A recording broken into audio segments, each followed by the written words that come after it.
اسلامی تاریخ کے وہ ابواب جو صبر، اتحاد اور ایمان کی قوت سے لکھے گئے، ان میں سے ایک نام ہے غزوہ تبوک۔ وہ عظیم سفر جہاں شدید گرمی، بے آب و گیا، صحرا، پانی کی کمی، دشمنوں کی سازشیں اور پھر بھی مسلمانوں کا حوصلہ پہاڑ کی طرح مضبوط۔ آج کی اس ویڈیو میں ہم آپ کو لے جائیں گے 1400 سال پیچھے اس سفر پر جس نے تاریخ بدل دی۔ تو آئیے چلتے ہیں غزوہ تبوک کی مکمل داستان کی طرف۔ یہ جنگ کیوں ضروری تھی؟ سال 9 ہجری عرب سیاسی طور پر حساس دور سے گزر رہا تھا۔ ایک طرف رومی سلطنت کی بڑھتی ہوئی طاقت، دوسری طرف اسلامی ریاست کا پھیلاؤ۔ رومیوں نے سنا کہ مدینہ میں ایک ابھرتی ہوئی طاقت موجود ہے جو پورے عرب کو متحد کر رہی ہے۔ شام کے سرحدی علاقے میں رومی فوجیں سرگرم ہونے لگیں اور عرب کے کچھ قبائل انہیں تعاون دینے پر تیار ہو گئے۔ اس موقع پر منافقین نے مدینہ میں افواہیں پھیلائیں کہ رومی بہت بڑی فوج کے ساتھ مسلمانوں پر حملہ آور ہونے والے ہیں۔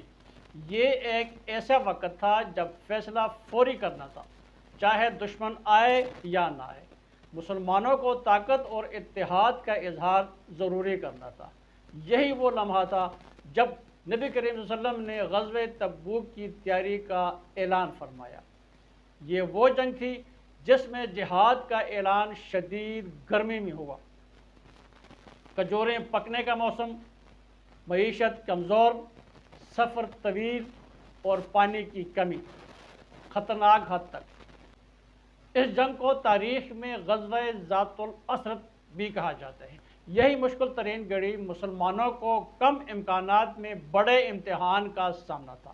تیز دھوپ، سینکڑوں میل کا سفر، پانی کی شدید قلت، کھانے پینے کی شدید کمی، اونٹوں کی کمی اور منافقین کی سازشیں، لیکن ایمان کی شمع روشن تھی۔ آقا دو عالم صلی اللہ علیہ وسلم نے فرمایا، جو بھی اس سفر میں حصہ لے اللہ اسے بہترین اجر عطا فرمائے گا۔ یہ اعلان سنتے ہی ایک ایمان افروز منظر سامنے آیا۔ کوئی اپنی تھوڑی سی دولت لے آیا، کوئی اپنے پاس کی آخری کھجوریں، اور حضرت عثمان رضی اللہ تعالیٰ عنہ نے تو ہزاروں اونٹ، اسلحہ اور رقم عطا کر دی۔ مدینہ سے تقریباً 700 کلومیٹر دور وہ مقام جہاں مسلمانوں نے تاریخ کی سخت ترین پیش قدمی کی۔ مسلمانوں کی فوج اندازاً 30,000 کے قریب تھی۔ اسلام کی سب سے بڑی لشکرکشی۔ سفر اتنا دشوار تھا کہ کئی صحابہ باری باری ایک ہی اونٹ پر سفر کرتے۔ کئی صحابہ کھجور کے بیج چبا کر گزارا کر رہے تھے۔ پانی کی کمی اتنی شدید تھی کہ لوگ چاہتے تھے کہ ایک گھونٹ بھی نصیب ہو جائے۔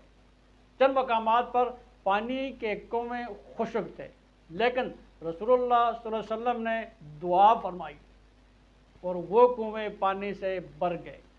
جب مسلمان تبوک پہنچے، حیران کن طور پر کوئی رومی فوج موجود نہ تھی۔ اصل میں رومی مسلمانوں کی بڑھتی ہوئی طاقت سے خوفزدہ تھے۔ 1 لاکھ سے زیادہ فوج تیار کرنے کے باوجود وہ سامنے آنے کی ہمت نہ کر سکے۔ اس کا نتیجہ یہ ہوا کہ علاقے کے قبائل نے صلح کر لی۔ کئی سردار مسلمان ریاست کے تابع ہو گئے۔ اسلامی تاریخ کے لیے تجارتی راستے محفوظ ہو گئے۔ مسلمانوں کا رعب پورے خطے میں پھیل گیا۔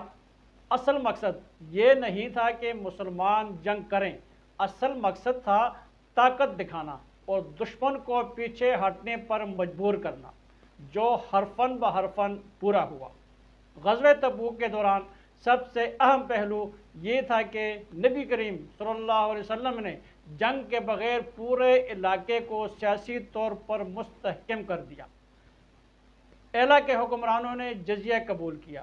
قبیلہ جذام، عذرا اور اس کے کئی سردار سیدھے معاہدے پر آ گئے۔ شمالی عرب اسلامی ریاست کا حصہ بن گیا اور اسلامی سفارتکاری کی بنیاد مضبوط ہوئی۔ یہ وہ لمحہ تھا جب دنیا نے دیکھ لیا کہ مسلمانوں کی مضبوطی صرف تلوار سے نہیں بلکہ بہترین سیاسی حکمت عملی اور اتحاد سے بھی ہے۔ غزوہ تبوک ایک آزمائش تھی اور اس آزمائش میں کھوٹے اور کھرے میں فرق ہو گیا۔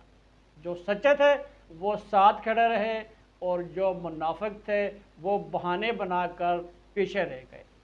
قرآن کریم کی کئی آیات میں ان منافقین کا ذکر ہوا جنہوں نے اس سفر سے بچنے کے لیے جھوٹے بہانے بنائے۔ یہ سفر اسلامی معاشرے میں صفائی اور شناخت کا ذریعہ بھی بنا۔ غزوہ تبوک کے اثرات صدیوں تک رہے۔ مسلمانوں کی طاقت کا رعب رومیوں پر بیٹھ گیا۔ اسلامی سلطنت کے دروازے شام اور بعض لطیفی علاقوں تک کھل گئے۔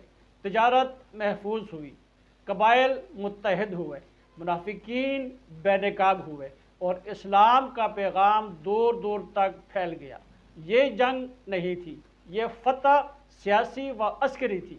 دوستو، غزوہ تبوک ہمیں یہ سبق دیتا ہے کہ مشکل کی گھڑی میں ایمان، سخت حالات میں اتحاد اور فیصلے کے وقت ہمت قوموں کی تقدیر بدل دیتے ہیں۔ آپ غزوہ تبوک کے بارے میں کیا سوچتے ہیں؟